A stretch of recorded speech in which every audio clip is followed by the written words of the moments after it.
This time on Roadkill, we bring Stubby Bob back from the dead for its most brutal road trip yet. And we love it so much, but we killed it again.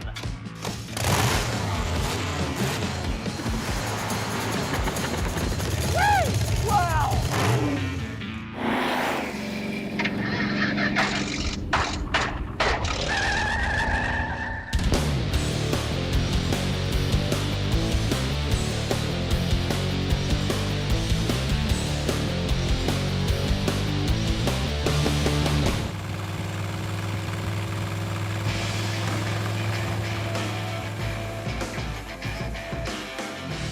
Our greatest achievement is back. It is Stubby Bob, our 1950 Ford F600 dump truck that we turned into a wheelie machine. Now, it's been like 10 years since I've even seen this run, and 7 years since you did an episode. Last time I saw this vehicle, it was doing wheelies, like just a bald eagle, and then crashing down, well, like Roadkill.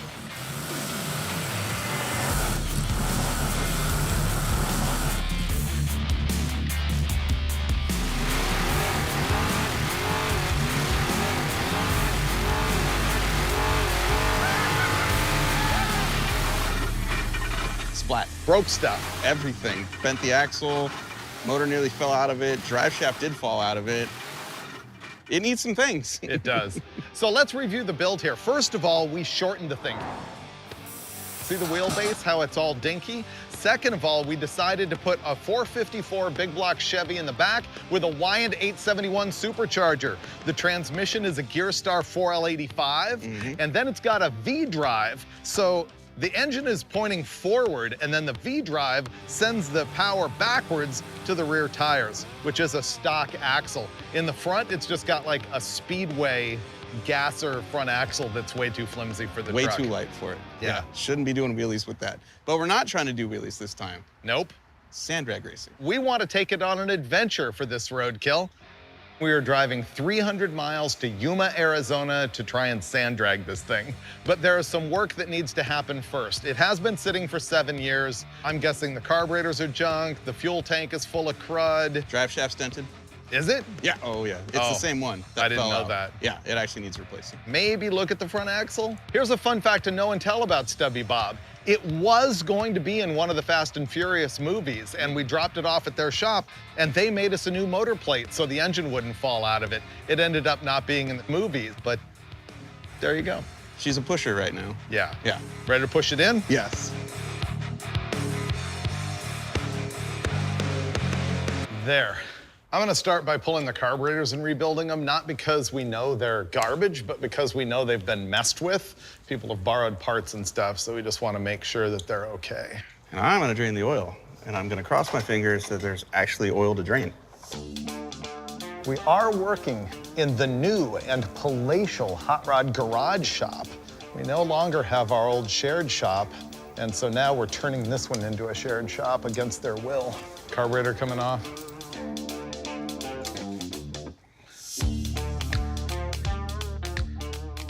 So like 8 years ago when we built this thing, I bought a stainless steel beer keg, welded a filler neck to it and a bung on the bottom and turned it into our gas tank.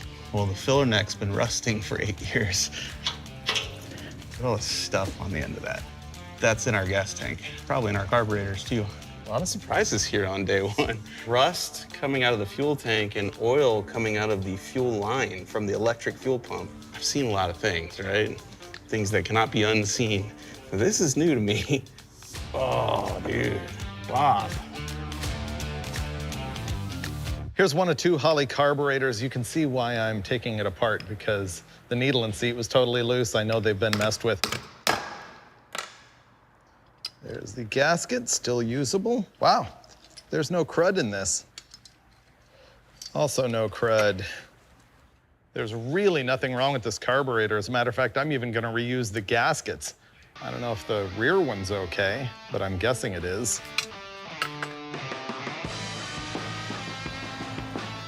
I took apart every fuel line in the entire fuel system, and they're all junk. And when I look down in the tank, it's just way worse than I thought it was. When I tried to hose it out with brake clean, it's not coming out. So I'm gonna do what I don't wanna do, which is remove the keg from the truck. Basically, I'm separating the heart of the beast, taking it out. Gonna do surgery out in the parking lot, clean it as best I can, then put it back in, and then we're gonna have to build all new hoses. Oh, look at the chunks come out of there. Dude. I always wondered when we wheelied Stubby Bob whether this was ever gonna hit the ground, and it comes really close. When all 6 wheels are off the ground, if you watch the video, this comes real close but doesn't actually hit. Gravity was the only thing that stopped that truck from rolling over backwards. Carburetors are done. The only thing I found wrong was the power valve gasket was slipped off the side of one of them. Perfect. I'm starting to refigure out the linkage here. I dropped a little tiny spacer, but watch this. That is stuck. So that's gonna take a little fiddling. Right now, what I'm actually doing is removing the drive shaft because this tried to fall out of the truck the last time Tony and Angelo and I wheelied it. And this banged around in here and never got actually repaired. It just got put back in there. So that groove is gonna be the weak point. And when we go sand drag racing and we do pop a wheelie with max traction, that's where this is gonna break. Ew. Drive shaft coming out. I'm trying to measure for the right U-joint, but it looks like this yoke has been ground on. The little tangs that hold the joint from sliding side to side are gone. So I don't know how successful this is gonna be.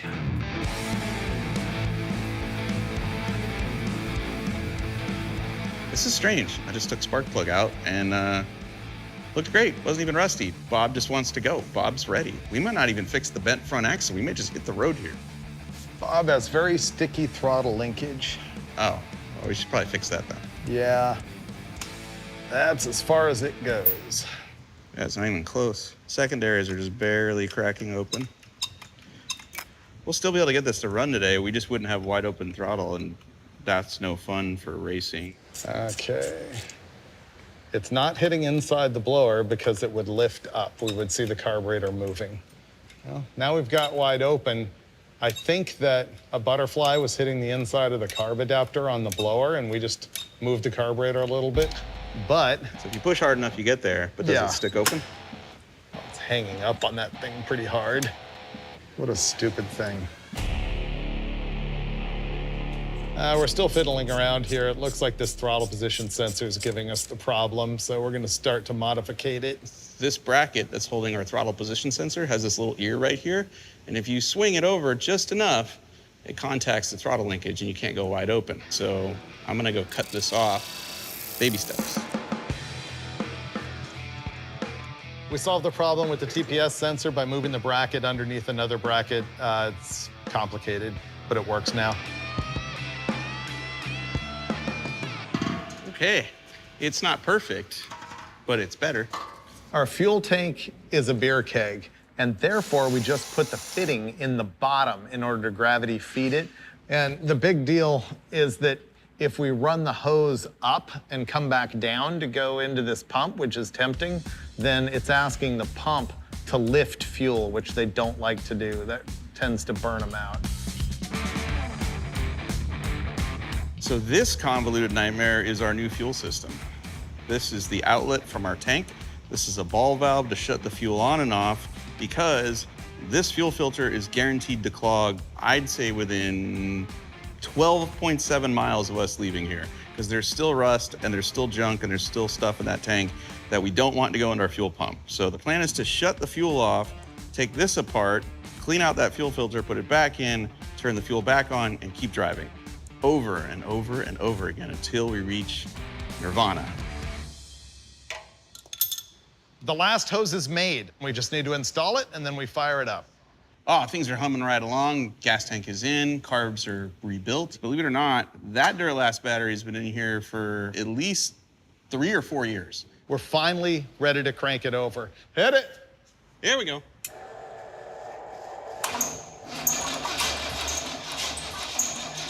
That seems like no spark. So right now, the truck won't start. It cranks, but it doesn't fire. Dave says we have no spark, so I'm trying to figure out why the MSD box is not firing the ignition. And also our CompuShift transmission controller is not powering up either. Something is stopping us from making noise. No spark. Did you hear a squeak? You think stuff's coming apart?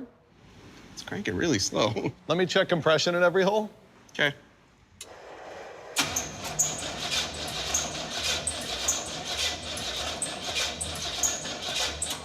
Nothing here. Mike's cranking it, and this one's barely pumping. Pretty weak. The squeaking is getting louder.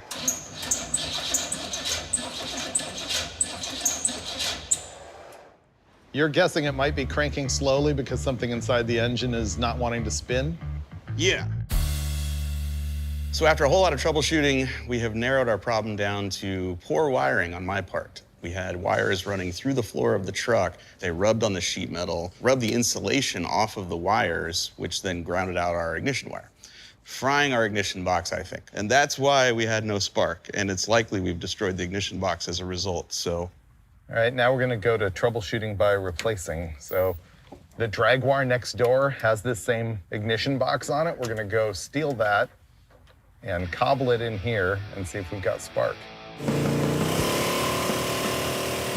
Remember the Dragwar? This is the Roadkill project car that's been around almost since the beginning. It's an XJ12 with a 383 small block Chevy and a 671 supercharger. Kind of notice a theme going on here. This has the ignition box that we need. So I'm gonna scab that off here and we're gonna put it on Stubby Bob and hope that it works. Got it.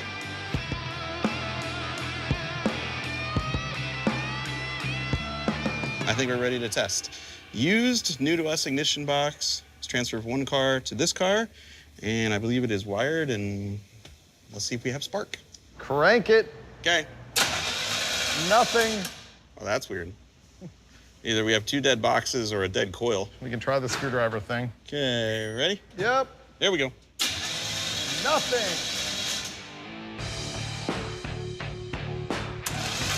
Nope.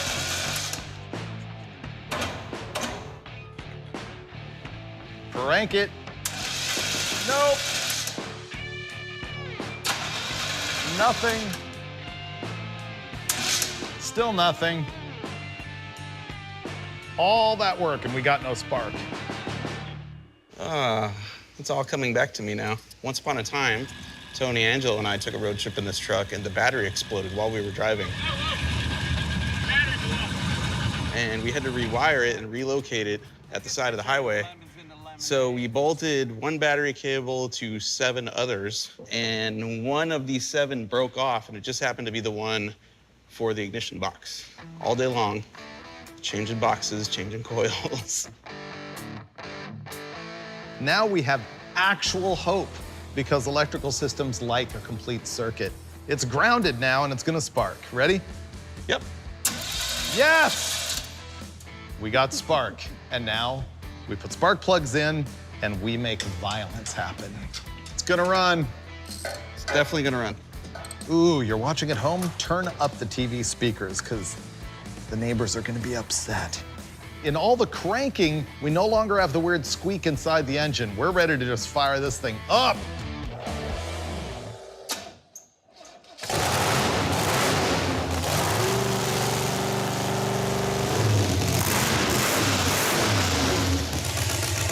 That was a win.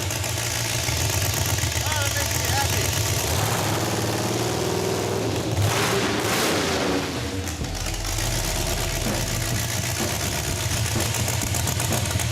Got all of them? That's not firing.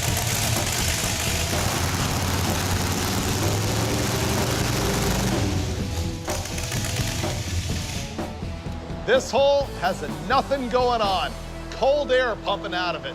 Should we take the valve cover off? I mean, Sure. It's got broken valve springs or something. All right, let's find out if something is broken. Yes. Oh, okay. We found a bent push rod and a rocker arm that was completely loose. Oh, that is record breaking right there. That's a keeper. The good news for us is I think this has a hydraulic roller cam, which means that the lifters are linked together in there, probably with a spider, I would guess. And so it wouldn't have kicked the lifter out of its hole, which would be bad. How's that? Intact. Not much oil up here. I noticed that too. Yeah, that one had nothing. Yeah, that's weird. It ran for a while. So we just have no oil at the top end. We can fire it up with the valve covers off.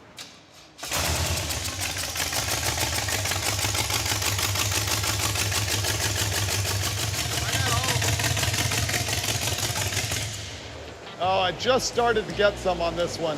I think it's just taking forever because it's idling so low. Yeah.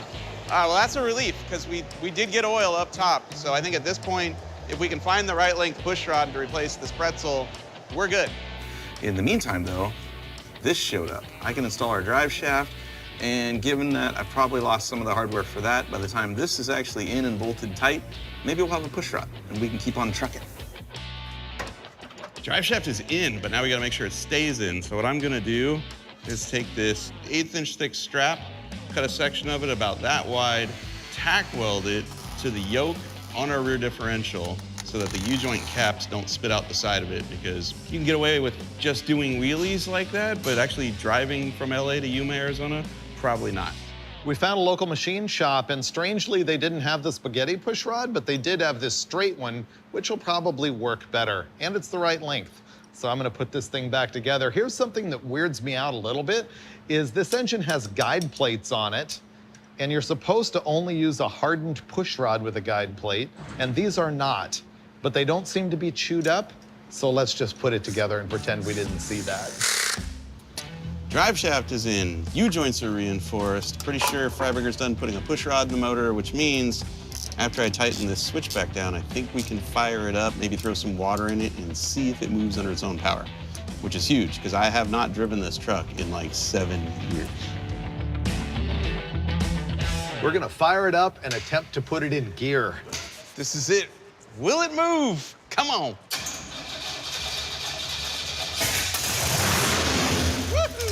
Aha!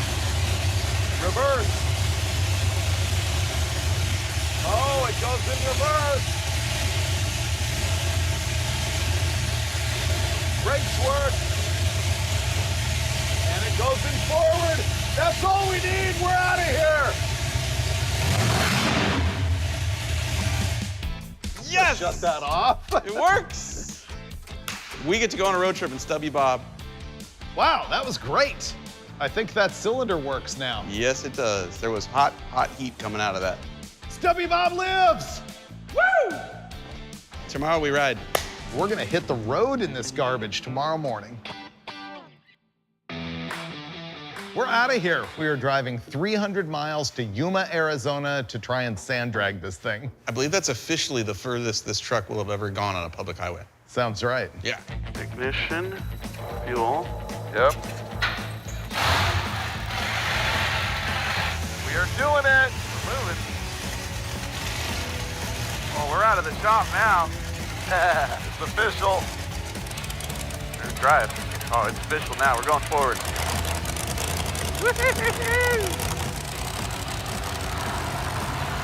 Oh, here we go.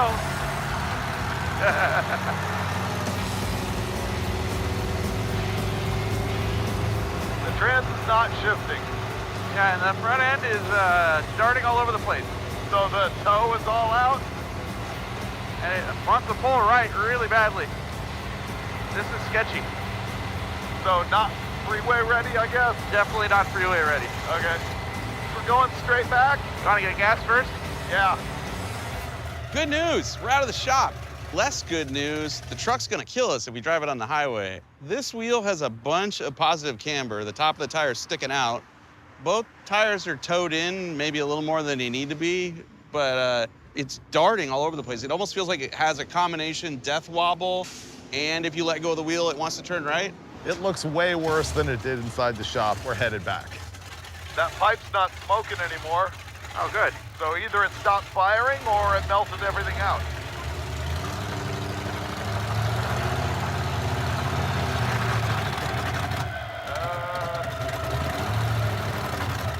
What if we clogged our fuel filter?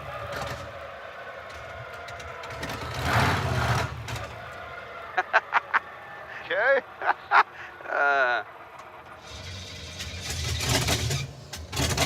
It's running on pump shot, that's it. Yeah. Our electric fuel pump is running, but obviously there's no gas in the carburetors. We're thinking we already clogged the fuel filter. Okay. Oh, dude. Oh. I swear I cleaned this tank out. I mean, I knew there was stuff in there, but I didn't expect that much stuff. Hey, I got an idea. Why don't we just turn the ball valve and dump this into a pan and flush whatever's left in here with the junk fuel that's in there? That'd be pretty good. Oh, so much rust coming out. It's Thursday. We're supposed to be in Yuma, Arizona, 300 miles from here tomorrow night. We still have to go back to the shop because after we get the fuel system right enough to drive 3 blocks, then we have to go put a new front axle in this thing because it won't go down the highway safely, let alone a sand drag strip.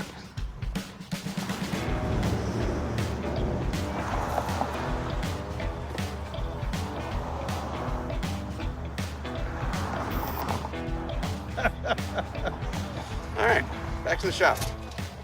3 blocks, we can make it. And we're off.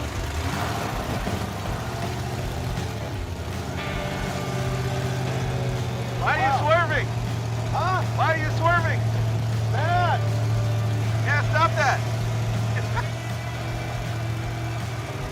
We made it. Woohoo!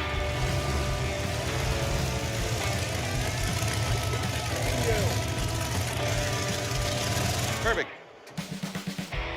See that right there? There's the death wobble. In fact, the shaft going through the frame rail is wiggling in the frame rail a little bit, I think. Looks like we have a lot to fix. I want to get the thing on the lift so that we can really have an eyeball at it.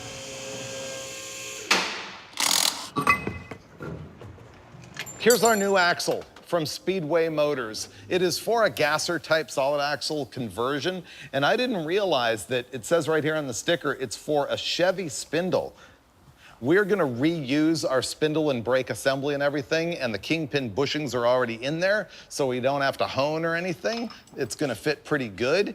This is the kingpin, and it goes in the end of the axle like this, and it is the pivot upon which the spindle rotates so that you can steer.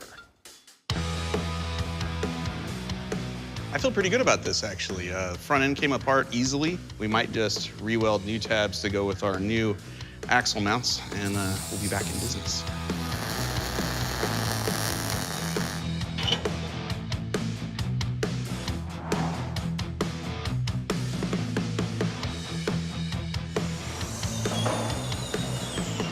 Okay, measuring. We're about to measure the toe angle of the front tires. 60 and an 1/8. Okay, let's check the front one. I think we're there. 3/16 shy of 60. Good enough? Yeah. Done. We are so close to hitting the road again, and I don't know if we'll be successful, but we're gonna put some ATF in the trans and go outside and find out.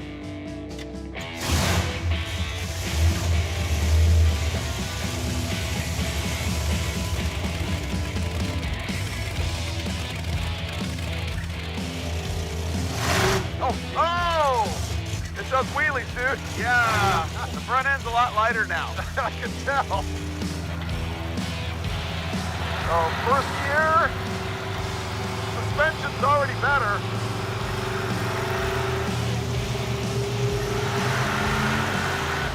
That's not shifting.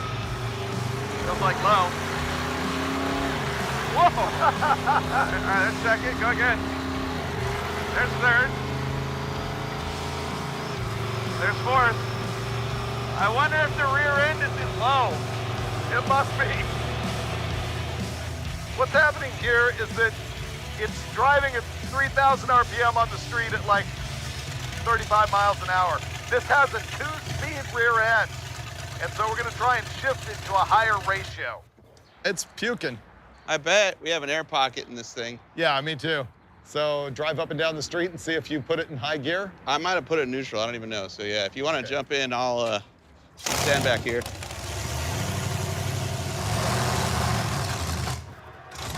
Carburetors might not be happy now. We clogged the fuel filter already. 299 3/4 miles to go.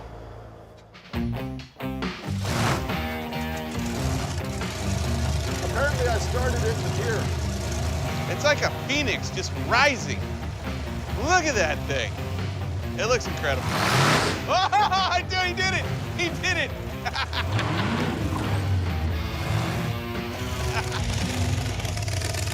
That was epic. Little baby wheelie. Do you think it's in high gear? It's in low. Still low? Yeah. Okay. First of all, we thought the 2-speed rear end was in the wrong gear. I took it for a test drive. The thing is still dying like the fuel filter is clogged again, but none of that matters because I popped a little wheelie. That big. That'll help. Oh, it did work. Thank you. Just gonna take my bow right now. Whatever is in the bottom of that tank is settling on that pickup and just clogging it. We need to take it out one more time and clean it one more time. It needs the chain trick. 7:30, we got an hour. Let's do it. That already went in second gear. It did. That's because the rear end is about an 8:18 ratio.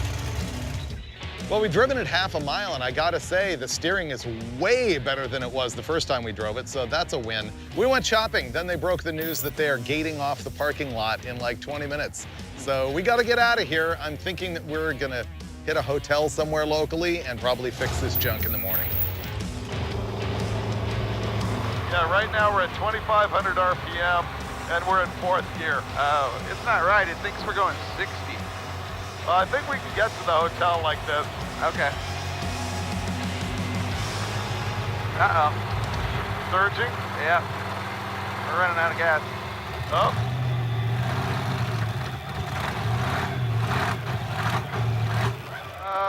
I guess roll through. I'm trying. Yeah. Come on. Come on. It tastes very much like antifreeze right now. And we're out of gas. And the transmission doesn't shift properly. It's a rare moment on Roadkill. We're admitting defeat. We are 1 mile from our hotel, and instead of wrenching here at the side of this busy road, we're gonna have producer Taylor haul us home with his rental junk. See the yank strap? We'll fix it in the morning, you know. Stubby Bob! Woo! I wonder if we're hurting the transmission by flat towing it in neutral. No, everything's fine. We're not going that fast. It can run dry a little bit. Oh. Ooh, what was that? Gear Nirvana? What just happened? I don't know, dude. I'm afraid to even look down. This thing was making a gnarly noise rolling along, and it just stopped. That was the V-drive that stopped making noise. Really? Yeah. It's not spinning. It's dead quiet, like right before a tornado hits. Yeah. Oh! Did we just blow up our Did V-drive? we blow a drive shaft? Do you see where we're going? Sheriff? Yes. We're directly in front of the sheriff's station. Ace job bringing us right here, Taylor. Oh, easy on the bumper, Kojak. Well, that happened. We got a lot of work to do tomorrow. But for now, we're walking away. We made it.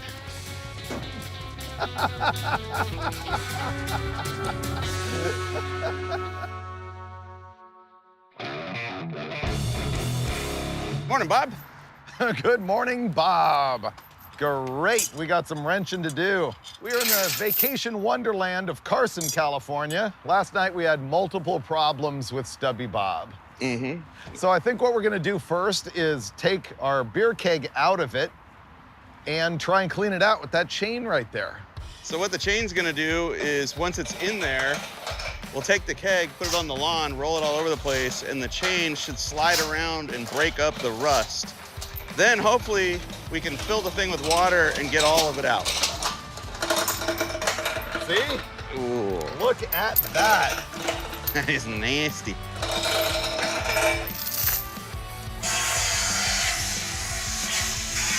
Getting better. Good thing these guys let us use their hose. This is key. All of that work paid off. It's really clean inside now, which I say until we drive it and it loads the filter with crud again. But for right now, Dude, it's an upswing. That is, wait till you guys see inside there. We've got some cool camera that'll put you right in there with us. And it's beautiful. Yeah. It's absolutely beautiful. The chain, money. We're about to put the fuel system back together, and then we got a few more things to do. And remember, we wanted to be in Yuma, Arizona tonight. And it's 295 miles from here. We've accomplished about 5 miles, and I think I'm actually being generous. Ta-da! Remember last night this thing was puking coolant all over the ground? We weren't sure why. We didn't even troubleshoot it. And right now, the radiator's about half empty. There's probably air in the cylinder heads that you can't displace just by filling the radiator. And what happens then is it gets hot because there's no coolant flowing across the metal. So what we're gonna do is park up on a hill and fill the radiator. And the theory is with the radiator higher than the engine, the bubble will work its way forward. I think we're good. How much went in? A lot. Oh, nice.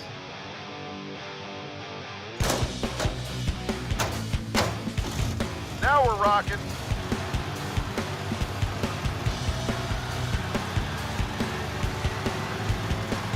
Much better. I think so. That's still revving a lot. Yeah. You know what? I think it would default to first or second if there's something wrong. So maybe we're in second gear. Maybe. Maybe the shifter's not adjusted right either, because it doesn't seem to go to park. Maybe. Smell it? Yeah. I wonder if the fans are on. Hey, our fuel system hasn't clogged up. Hey! There you go. All right. Just when I was starting to worry about overheating and transmission and gears, we fixed one thing. That's 25% of our problem. Look what we did. Well, we overheated, but the good news is we know exactly why. The thermostatic switch, which is gonna send a ground pulse to our relays for our electric fans and trigger them, is not actually functioning. How I know this is I took the wire off the thermostatic switch and I just touched it right there to that bolt. Yep, I hear the fans running. So all I'm gonna do is bypass the crappy switch and we'll have full-time fans. We'll be fine. Well, so far we're not overheating. That's good news. As far as we know. I can see through the hole in the floor. Nothing's leaking yet. Okay, good. That's already fourth gear. Yeah, it's shifting fast, and we're not even doing 20 miles an hour. Yeah, this is wrong. 2,700 RPM, and what are we doing, 30? We're gonna blow this up if we keep driving like this. What we're doing here is attempting to count the number of pinion rotations versus the number of tire rotations so we can estimate the gear ratio. The problem is it has an open differential, so this is folly. That means... Oh, dude. What? Dude. Tony and I didn't drive to Eagle Field with this V-Drive. We drove with another V-Drive. That maybe had overdrive and this one doesn't? Yeah. Oh, that's right, you changed it. We broke it there, put the other one in. This could, in fact, have a low gear in it, right? Okay. Okay. I'm watching. So stop when you see one turn. Okay. Go. Stop. What we just discovered is that the V-drive that we have in it to reverse the direction of power because the engine's in backwards has a gear ratio in it that we think is 2-to-1. And if the rear axle ratio is, let's say, 6.3-to-1 in high range, that means it's effectively more than 12-to-1. So putting it in terms of a rear axle ratio gear, you can see that we have way more RPM and not much road speed. We have the wrong gears in that V-Drive, and they're so wrong that there's no hope of us ever getting on the freeway unless we can find other gears or flip the big gear and the little gear the other direction. So we're off to Balto Performance and take the V-Drive apart. I still think we can get to Yuma. We're off to fix the V-Drive.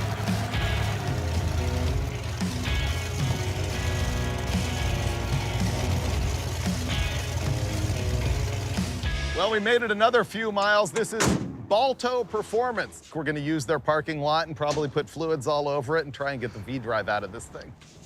There's a couple different types of V-drives. This one is what they call parallel, which means the input and output yokes are parallel with each other. A true V-drive is because the lower one can have 10 or 12 degrees of output. And basically that's designed to go in a boat and drive the propeller shaft. Look at the gears inside our V-drive. Very, very tiny one here and huge one here. We're gonna swap the two and it's gonna go from 2 to 1 to 0.5 to 1. Oh, is this gear even gonna fit up here? Oh, the shaft is wrong. Is it? Yeah. Yep, that's not gonna work. It has two different shafts. See how this one is larger diameter and has a bunch of splines? This one's smaller diameter with a few splines, so you can't do that. So we're gonna need gears. That's gonna be tough to do at 6 p.m. on a Friday night, but we shall overcome. We have some leads, and hopefully tomorrow morning we will have a new set of gears that we can put that back together and make this a freeway flyer again. Good morning from not in Yuma, Arizona, where we're supposed to be right now, sand dragging Stubby Bob, and instead we've got our V-drive scattered all over the ground. We can't re-gear this thing, at least not today in the parking lot. So now we're gonna attempt to flip it upside down. This is 2 to 1, so if you flip it upside down, it becomes 0.5 to 1. So we're gonna have a lot of overdrive. As long as the U-joints fit, as long as the drive shaft doesn't hit our 1/4-inch thick transmission tunnel, Yeah. and then we don't end up with any weird driveline angles when all this moves up. We're gonna take the whole V-drive and flip it upside down. 4 new holes, 2 of which didn't even exist. We had to weld tabs on there to get them to go. But I think we are now ready. We can put our V-drive back together and install it upside down. This is gonna be us guesstimating how much fluid goes in this thing, because remember, the drain plug is now inverted upside down. Okay, it's resting on the cross member. Back. All right, V-drive is in, upside down even. Now all we gotta do is connect the drive shafts, and if those bolt up, we can test drive. Nope. The lower drive shaft is currently too short and the upper one is too long. The drive shaft won't go into the yoke, but I think it will if you can just loosen the bolts that hold in the V-drive. Okay. Okay. Tilt again. And now put it back in. Yes. Nope, top drive shaft isn't gonna make it. The problem is that the rear drive shaft is now too short. You can see that I've pulled it apart and it's completely out of its travel on the slip and spline. Conversely, the upper one is now too long. It is ramrodded in between the V-drive and the transmission, meaning this slip yoke is crammed all the way into the trans. Our short one's not the problem. We can space the V-drive forward. Yeah. Man, it's been like an hour lying under the truck trying to figure out what to do about the problem we created with the drive shaft lengths. We now have a brand new drive shaft. A friend of Balto's was able to come in on a Saturday and make this happen for us.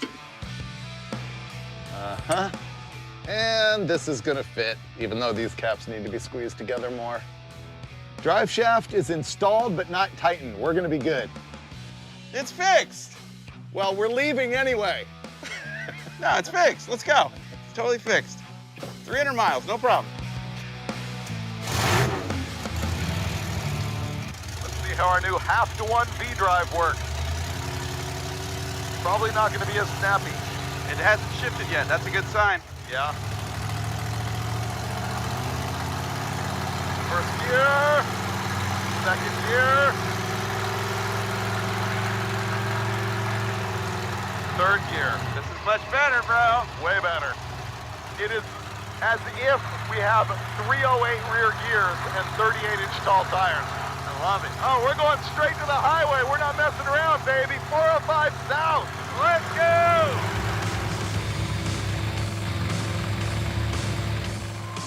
I do smell oil now. I think it's coming out of the front seal. It's leaking out the water coolant line. We must have an internal leak. Ah, that hurts. The problem is I'm just getting sprinkled with boiling hot gear oil out of the V-drive, out of this vent over here. Instead of fixing that problem, I'm going to shield that problem. I dug this cardboard out of the trash right there. That's quality. Fixed. Thanks to cardboard and some tape, and we're back on the road. I feel like there's no reason why we can't get to Yuma. We're gonna make it. Oh, man, we're on a roll. Uh-oh. Rear end came out of gear, pull over. Stubby Bob has problems. Not only does it pop out of gear, but it drives sketchy. We got a ratchet strap that I'm gonna use to try and hold the lever back on the 2-speed rear end so it doesn't pop out of gear all the time. We've still got 260 miles to go. That's not good. But we're doing it. We're not quitters. Let's drive. It's cruising now. 1,660 miles an hour. Is that the fuel system? No, I think that's the converter. Something went wrong. We're shaking a lot. Yeah, I think we should get off. Okay. The U-joint could be coming apart. Oh, yeah. This is convenient. Yeah. Just in case. All right. More problems. It's shaking. It's leaking. It smells like burning. Can you roll the car? Oh yeah, look at that. Oh, the pinion's moving. Pinion bearing's wasted. Oh. Oh, that explains all the grease and stuff coming out of it. Yeah, it does. Look at it right there when it moves. That's the showstopper right there. See that? Yeah. This thing is now just shaking so bad. We're trying to figure out if it's the pinion bearing, which is wobbling around, or if something's gone wrong with the V-drive or one of these other drive shafts. And as you can see, it's just gushing ATF everywhere. Gotta be honest, this is the moment of defeat.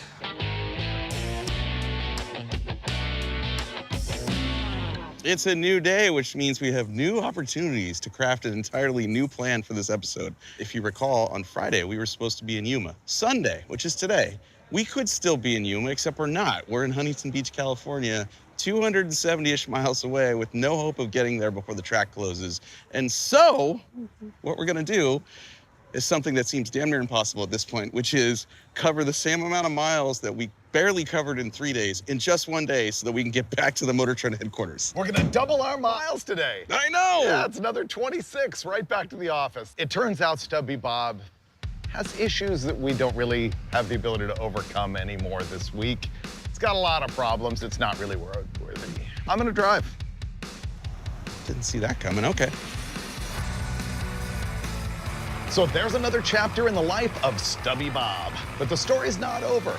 Finnegan and I have plans to get this thing back together and back to Yuma for the sand drags. You will see it in an upcoming episode of Roadkill.